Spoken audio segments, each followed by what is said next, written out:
I'm actually curious because you say that you believe that there's a huge vertical for for gaming in general. In crypto, you missed out, or you passed on the Axie seed round. What outside, because not every other game in crypto is going to have Grant or Kieran, but so with that in mind, what are things that you would be looking for in a game for you to want to invest again? I believe that I'm an you're investor in a also. number of games. This is Yeah, this I is was gonna vertical. yeah Since I've left Verify, yeah I I've was gonna say become because you're in like very Civitas as focused. well. Uh, Civitas, Nor. yeah.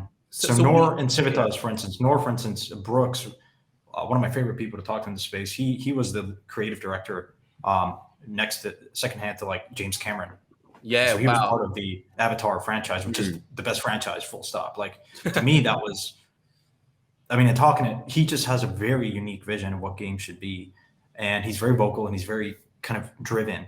And so that to me was very easy, very easy opportunity to back. And Yeah, I love Brooks.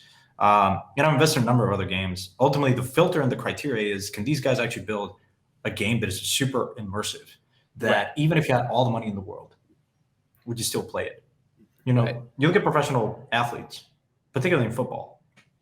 David Beckham, Messi, Ronaldo. These guys don't have to work a day in their life, Yeah, but they play the game because they love it. And so I think ultimately the same is true for really passionate gamers. You know, there are people that even if they weren't earning, they would play Diablo or World of Warcraft or all this stuff. So ultimately, I think that's the dimension that I look for more importantly in games.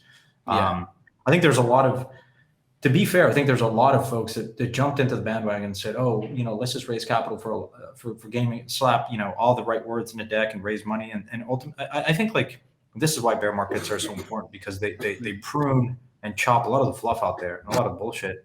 And I think yeah, the really good founders are fortunate enough to I think raise a decent amount of money.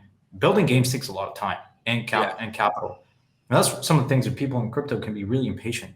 And I sort of implore people in the community, it's like, guys, like, and just in crypto generally, it's like not because you can launch a token and pretend to have all this like resources and oh wow, my project's worth X doesn't mean like doesn't mean you made it. You know what I mean? And I think like people need to be really patient. Games and the adoption of these games is going to take 5, 10 years. yes, yeah, And but sometimes I think the level of patience in crypto because it's a liquid kind of venture asset class can be very difficult, especially for founders who get this pressure because you have a token and people expect and because they're a token holder, they believe that they can just opine on all kinds of things, and so ultimately, I think it's important for people to kind of understand that technology takes time to yeah. get adopted. Like very few people kind of have heard about crypto. A lot of people said a lot of people may have heard about crypto, they're not using it. Hey everyone, thanks for watching. This video was sponsored by ILLUVIUM themselves. Definitely don't forget to catch the streams at about 8 p.m. on a Friday night EST, and we will see you there. Don't forget to watch this clip right over here to catch out some more Augment clips.